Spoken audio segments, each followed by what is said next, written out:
সংবিধান থেকে সমাজতন্ত্র, জাতির পিতা, বাঙালি জাতীয়তাবাদ এবং ধর্মনিরপেক্ষতার মতো কিছু বিষয় বাদ দেওয়ার পক্ষে যুক্তি দিয়েছেন অ্যাটর্নি জেনারেল মোহাম্মদ আসাদুজ্জামান।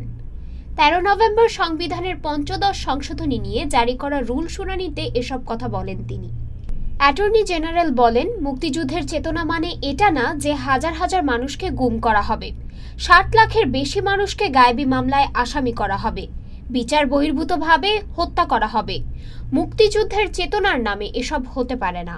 আসাদুজ্জামান বলেন, সংবিধানের 7 খ অনুচ্ছেদের মাধ্যমে গণতন্ত্রকে হত্যা করা হয়েছে।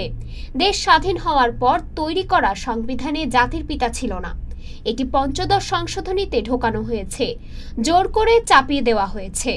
এমন করা হয়েছে শেখ মুজিবের বিরুদ্ধে কথা বললেই রাষ্ট্রদ্রোহ হবে। তাকে জাতির পিতা বলা সংবিধানের স্পিরিটের পরিপন্থী।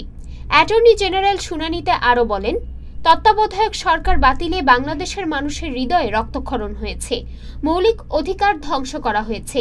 কেন পঞ্চদশ সংশোধনী অসাংবিধানিক ঘোষণা করা হবে না? এটা সংবিধানের অংশ হিসেবে রাখা যাবে না। ডেস্ক রিপোর্ট, আজ বার্তা, ঢাকা।